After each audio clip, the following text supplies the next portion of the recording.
Hello મિત્રો, જય ઉમિયા, હર હર મહાદેવ. મિત્રો, લેટ્સ ગો ટ્રાવેલિંગ ચેનલમાં તમારું હાર્દિક સ્વાગત છે. આજે આપણે સરસ મજાની એવી હલ્દીની રેસીપી બનાવવા જઈ રહ્યા છીએ અને સાથે મળીને બનાવવાના છીએ અને બધા સાથે મળીને જમવાના છીએ. તો છેલ્લે સુધી વિડીયો જોજો, ખૂબ જ મજા આવશે. ઘરે કેવી રીતે અને સબ્જીમાં શું નાખવું એ દરેક વસ્તુ તમને બતાવવામાં આવશે. તો ચેનલમાં જોડાયેલા રહેજો અને જો આપણી આ રેસીપી ગમે તો લાઈક, શેર અને સબસ્ક્રાઇબ જરૂરથી કરજો. હર હર મહાદેવ. મિત્રો, તમે જોઈ શકો છો અત્યારે આપણું લીલા શાકભાજીનું કટિંગ અને સફાઈ ચાલુ છે. એક બાજુ આપણું લીલા લસણનું સફાઈ ચાલુ છે, સાથે સાથે વટાણા ફોલવાનું પણ ચાલુ છે. અહીં લીલી હળદરને છીણવાનું કામ ચાલુ છે. સૂકું લસણ પણ ફોલાઈ ગયું છે અને એક એક વસ્તુ આપણી ધીરે ધીરે તૈયાર થતી જાય છે અને થોડી વારમાં આપણે વઘાર કરવા જવાના છીએ. જો આ રેસીપી તમને પસંદ આવે તો સબસ્ક્રાઈબ કરવાનું ભૂલતા નહીં. અને શિમલા મરચાં અને ડુંગળી પણ આવશે અને દરેક આઈટમ તૈયાર થતાં તમને આગળ બતાવતા રહીશું. અત્યારે લીલા લસણનું કટિંગ ચાલુ થઈ ગયું છે અને તમે અમારા ફેમિલી મેમ્બર જોઈ શકો છો, દરેક સાથે મળીને કામ કરી રહ્યા છે. આ છે શિમલા મરચાં અને લીલા મરચાં જે અમારા રસોઈયાજી કટિંગ કરી રહ્યા છે. અને અત્યારે લીલા લસણ પછી ધીરે ધીરે દરેક સબ્જી તૈયાર થઈ રહી છે. હવે કોથમીરનો વારો છે. કોથમીર પણ કટિંગ થઈ જશે. સાઈડમાં ડુંગળી, સૂકી ડુંગળી પણ કટિંગ થઈ ગઈ છે. એક બાજુ આપણા થોડા આદુ જેને મિક્સરમાં ગ્રાઇન્ડિંગ કરી દીધું છે અને લીલા મરચાંની પણ થોડી પેસ્ટ ગ્રાઇન્ડિંગ કરી દીધી છે, જે આગળ તમને બતાવીશું. હવે જે લીલી હળદર છે એને આપણે અંદર લાડવા બનાવીને પાણી કાઢી દીધું અને અત્યારે આપણા દરેક સામાન તૈયાર થઈ ગયા છે. આ છે વટાણા, આ છે હળદર, અહીંયા 3 કિલો આપણે ઘી લીધું છે, ટામેટાં પણ કટિંગ થઈ ગયા છે. આ છે આદુની પેસ્ટ, આ છે ડુંગળી, આ છે લીલું લસણ, આ છે કોથમીર, આ પણ લીલું લસણ છે, આ છે શિમલા મરચાં અને સાદા મરચાં. અને આ દરેક આઈટમ આપણી તૈયાર થઈ ગઈ છે.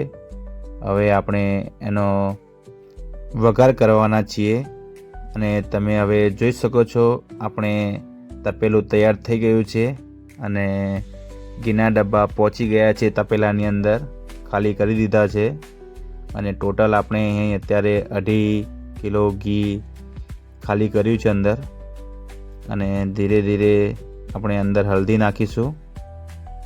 તમે જોઈ શકો છો હલ્દી અંદર નાખી દીધી છે આપણે. હવે જે આપણે પાણી કાઢ્યું છે એનું કારણ એ જ છે કે આપણે 2.5 કિલો ઘી નાખ્યું છે તે સારી રીતે હલ્દી સાથે મેચ થઈ જાય અને સરસ મજાની હલ્દી પાકી થઈ જાય એ માટે આપણે પાણી કાઢ્યું હતું. તો તમે જોઈ શકો છો ધીરે ધીરે હલ્દીનો કલર ચેન્જ થતો જાય છે. હવે આપણે અંદર વટાણા નાખી દીધા છે અને ગેસ ઉપર મજા ના આવી એટલે આપણે ચૂલા ઉપર તપેલું લાવી દીધું છે અને ચૂલા ઉપર એનો ટેસ્ટ કંઈક અલગ જ આવે છે, એ પણ તમે જાણો છો. અત્યારે સરસ મજાની એવી હલ્દી શેકાઈ ગઈ છે 50%. અને હવે આપણે વઘાર માટે એના એ જ તપેલામાં આપણે ફરીથી ઘી રેડ્યું છે જે 500 ml છે અને એની અંદર રાઈ અને જીરું નાખી અને હવે આપણે અંદર હિંગ નાખી છે. હવે આને થોડા ગરમ થવા દઈશું અને આદુની પેસ્ટ અંદર નાખી દીધી છે. હવે આપણે લીલા લસણની પેસ્ટ અને જે આપણા મરચાં હતા એની પેસ્ટ નાખીશું અને સરસ મજાનો એવો વઘાર થઈ રહ્યો છે. તમે જોઈ શકો છો સરસ મજાનો કામ થઈ રહ્યું છે. હવે આપણે સૂકી ડુંગળી નાખી છે, જે થોડી લાલાશ થાય ત્યાં સુધી એને પકવવામાં આવશે. હજી થોડું આપણે ઘી ઓછું લાગે છે, તો આપણે એની અંદર ફરીથી થોડું ઘી નાખી રહ્યા છીએ, કેમ કે જેમ જેમ સબ્જી અંદર એડ થતી જશે એમ એની જરૂરિયાત વધતી જાય છે. આપણે દરેક ડબલા ખાલી કરીને અંદર ઘી વેડી રહ્યા છીએ અને સાથે અહીં મસાલા અંદર એડ થતા જાય છે. ત્યારે આપણે લાલ મરચું અને થોડો આચાર મસાલો નાખ્યો છે ટેસ્ટ અનુકૂળ પ્રમાણે. હવે આપણે અંદર જે લીલું લસણનું કટિંગ હતું એ અંદર એડ કરી રહ્યા છીએ અને સરસ એવું હલાવતો રહેવું પડશે, કેમ કે હળદર છે એ નીચે ચોંટી ના જાય અને જે ઇન્ગ્રીડિયન્ટ છે એટલે કે મસાલા અને અન્ય સાધન સામગ્રી નીચે ચોંટી ના જાય, કેમ કે અહીં બની રહી છે ચૂલા ઉપર, તો એને ધ્યાનમાં રાખીને સતત હલાવતા રહેવું પડશે છે તાવીતો. અને હવે આપણે અંદર નાખ્યા છે ટામેટાં અને એની પછી અત્યારે હલ્દી જે આપણે 50% શેકી હતી, હવે 50% હવે ફરીથી શેકવામાં આવશે.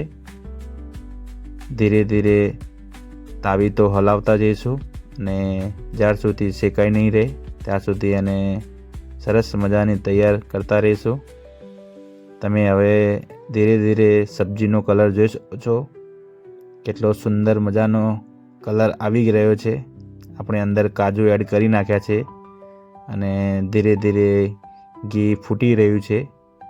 સાઈડમાં આપણે સાથે બાજરીના રોટલા પણ તૈયાર થતા જાય છે. જે બહેનો રોટલા બનાવી રહ્યા છે એ પણ તમે જોઈ શકો છો. સરસ મજાના એવા આપણા બાજરીના ચૂલા ઉપર રોટલા બને છે અને સાથે હલ્દીની સબ્જી અને છાશનો આ જે પ્રોગ્રામ છે. તમે અમારા ઘરના ફેમિલી મેમ્બર જોઈ શકો છો.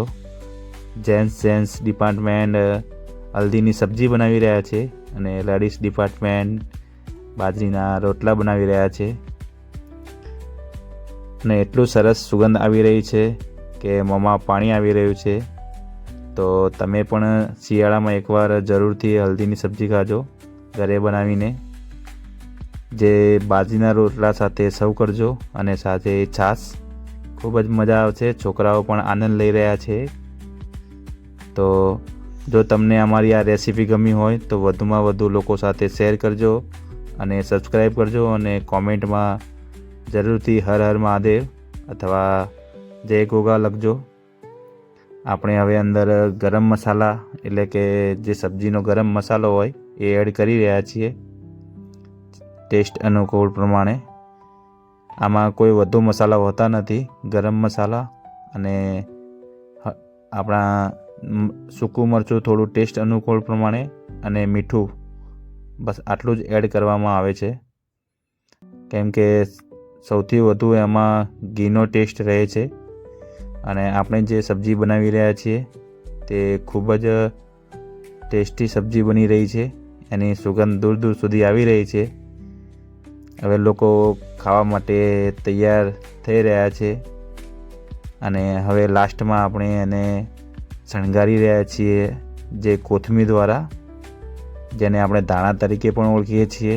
એ નાખીને દાણા પાકી જાય ત્યાં સુધી એને થોડું હલાવીને પછી તપેલું નીચે ઉતારીશું અને પછી આપણે એને બાજરીના રોટલા સાથે સર્વ કરીશું. તો ખૂબ જ મજા આવશે અને આવી જ રીતે તમને અમે નવા વિડીયો પણ બતાવતા રહીશું. તો આપણી ચેનલની સાથે જોડાયેલા રહેજો અને સબસ્ક્રાઈબ જરૂરથી કરજો. હવે આપણી સબ્જી હલ્દી તૈયાર થઈ ગઈ છે અને તમે જોઈ શકો છો લોકો ખાવા પણ બેસી ગયા છે. સાથે લોકો બાજરીનો રોટલો, હલ્દીની સબ્જી, છાશ અને ગોળ અને બધા સરસ મજાના જમી રહ્યા છે. આપણે પણ હવે બેસી ગયા છીએ. તો હર હર મહાદેવ.